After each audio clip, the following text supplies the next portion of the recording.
Operation Eagle Claw U.S. Marines rescue mission in Iran.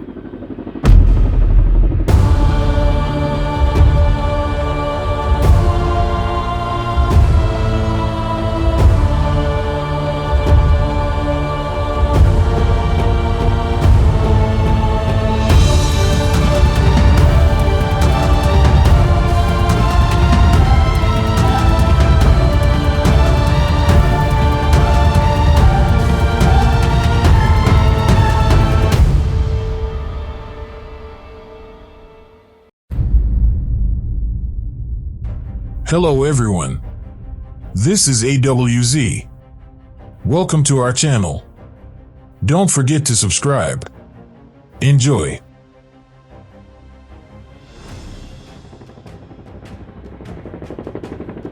Operation Eagle Claw. On April 24th, 1980, it is dusk. 8 RH-53D s.e.a.l helicopters take off from the aircraft carrier USS Nimitz's flight deck and fly north through the calm waters of the Gulf of Oman. The pilots are preparing to embark on what they think will be the most audacious rescue mission in recent history. On November 4th, 1979, fundamentalist Iranian students attacked the U.S. Embassy in Tehran, encouraged by the collapse of Iran's U.S.-backed government and the establishment of a new Islamic Republic. The students kidnapped 53 Americans. The administration of United States President Jimmy Carter is initially hesitant to take military action, but months of fruitless negotiations with the new Iranian government persuade Carter that the hostages must be rescued. On April 11, 1980, the president authorizes Operation Eagle Claw, the first mission for America's Delta Fort, a new counterterrorism unit that will now get a chance to earn its stripes. Colonel Charlie Beckwith, the organization's proud creator, is accompanying his hand-picked soldiers on their mission as the Ground Commander Army Rangers will also provide protection for Delta along the road. Operation Eagle Claw is incredibly intricate. Tehran is too far away for any helicopter to make a round-trip journey, implying that any rescue attempt will necessitate a refueling stop. Hostages are still being held in the massive embassy complex, necessitating a large force of men to storm and search the area in a hostile city of 5 million people. 132 Delta and Ranger personnel will be loaded aboard 3 MC-130 Special Operations transports, which will be escorted by 3 EC-130 logistical support aircraft outfitted with refueling bladders. The MC-130S will land and secure at a remote region known as Desert 1. Before the Sea Stallions land to refuel, the Delta operators and Rangers will board before continuing to the outskirts of Tehran. The embassy will be stormed the next night, with AC-130 gunships and a secret CIA team assisting. The hostages will then be airlifted out of Tehran from a seized airstrip. It's an ambitious and risky plan. At just after 6 p.m. local time, the MC-130s and EC-130s take off from the island of Mazira, and within 2 hours they're inside Iranian airspace on their way to Desert 1. The planes begin flying through haze-like sandstorms blowing through the desert. These are no ordinary sandstorms. Haboobs kick up sand and dust. The consistency of powder. The dust has little effect on the transports, but Air Force Controller Major Don Carney telephones back to base to warn the more susceptible Sea Stallions about the weather. The encrypted warning, however, never reaches them. The Bluebeard 1 through 8 Sea Stallions fly in perfect radio quiet after spotting the remainder of the Desert 1 rendezvous party flying far above them in their transport earlier. The helicopters are the most important aspect of the mission. At least 6 of them must arrive in Desert 1 or else the operation must be cancelled. Bluebeard SIX's cockpit suddenly lights up with a warning light signaling a nitrogen leak in the rotors, a potentially dangerous defect. Bluebeard 6 is forced to land and leave the helicopter, and its crew is picked up by Bluebeard 8. The margin for error has already narrowed. 2 hours into their voyage, the rest of the helicopters notice their first haboob at the same time. Meanwhile, the MC-130 transports have arrived at Desert 1 and are preparing to land when the pilots see a gasoline truck traveling through the region on their infrared scopes. Fearing that this may jeopardize the mission, Delta Captain Wade Ishimoto orders the vehicle to be neutralized. Ishimoto pursues the transport, with Delta operators and Rangers mounted on a Jeep and motorbike trailing behind them. Delta Major Logan Fitch climbs from the plane, only to be lighted by spotlights coming from the opposite way. When a bus full of tired Iranian citizens drives right into the middle of the desert, Fitch instructs his crew to shoot at the vehicle's engine block to bring it to a halt. The bus came to a complete stop. A Ranger fires an anti-tank missile at the gasoline tanker, illuminating the night sky. The truck was hauling a full supply of gasoline. The driver of the truck rushes out of the flaming vehicle and into a waiting pickup truck, which races away too quickly for the Rangers to pursue. The mission leaders believe the truck driver is involved in illicit gasoline smuggling and have decided not to report the event to Iranian authorities. Regardless, Delta and Ranger soldiers are stunned that their covert night operation in the middle of the desert has been disrupted twice within minutes of landing. A Delta operator looks at the fireball and cracks to Beckwith, or the helicopters will have no trouble finding us with the area well lit by the burning truck.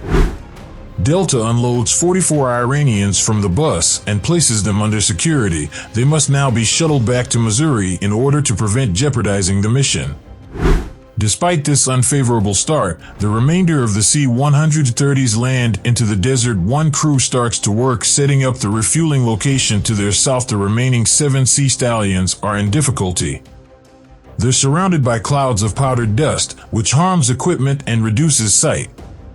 The Haboobs are doing havoc on their engines, and the pilots are being overwhelmed by choking dust and soaring heat in their cockpits. Bluebeard 2 suffers a hydraulic leak, but the crew chooses to press on the lead aircraft. The S.e.a.l's electrical and flying instruments are malfunctioning, and its commander has lost sight of his wingman. Isolated and severely short on fuel, the S.e.a.l is ordered back to base. The mission of the Eagle Claw is now in peril, since one more helicopter failure will mean mission abort. Major Jim Schaefer's Bluebeard 3 has taken the lead after flying through the Haboobs for 3 hours without seeing any ground features. Schaefer is concerned about a 6,000-foot peak they are going to fly over, so he asks his co-pilot, Les Petty, when they may expect to see it. "I don't trust the machine, and I certainly don't trust my map right now."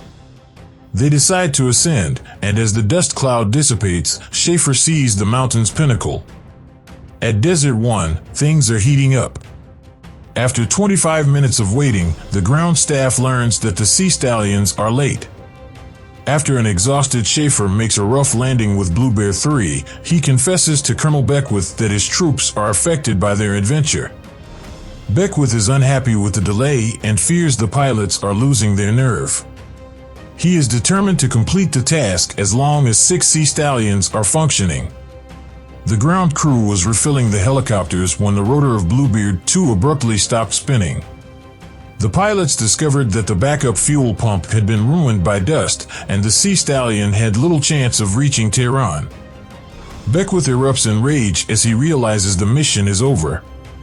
He communicates the issue to Washington, where President Carter and his aides are taken aback by the abrupt change in strategy. They ask Beckwith if the operation can be completed with only 5 S.e.a.l. Delta's commander and founder badly wants to give his soldiers a shot at glory, but he caves to the argument that using 5 helicopters would mean leaving men behind and increasing the likelihood of succeeding. He verifies the mission's cancellation, and Washington relents, and the crew goes to work preparing the task force for departure. To mislead the Iranians, abandoned equipment will be destroyed and false Russian documentation will be inserted. Bluebirds 3 and 4 must lift off as the fatigued troops climb back into their aircraft. Carter reassures his unhappy advisors that there were no American losses and no innocent Iranians were wounded.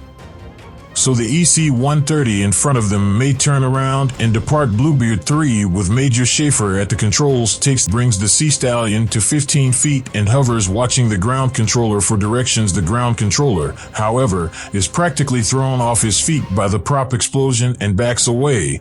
Controller is informing him that Bluebird 3 is clear of the EC-130 ahead. Instead, the Sea Stallion collides with the refueling aircraft's tail before slamming into the left wing.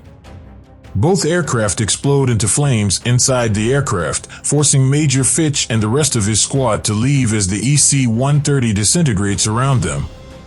Fitch and a few others escape, but the EC-130's fuel bladder bursts in a big explosion, killing 8 Americans in the helicopter and the plane. Fitch watches his plan literally go up in flames. Beckwith chooses to surrender the other Sea Stallions in order to avoid a recurrence accident. They cannot also be blown up for fear of causing damage to the remaining conveyance. The Iranian bus passengers who saw the entire incident are released, and the defeated task force boards the final 3 planes and returns to Mazyra with its injured operation. Eagle Claw is a disaster that serves as a depressing backdrop to President Carter's downfall.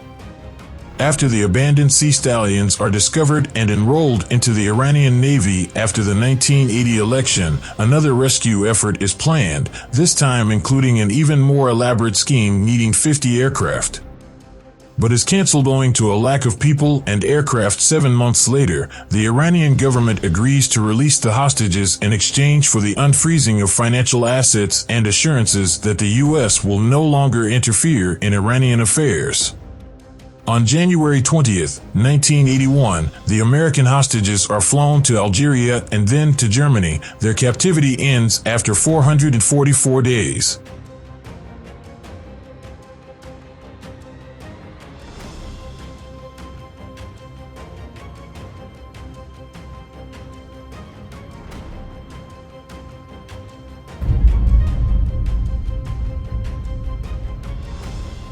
This is all for now.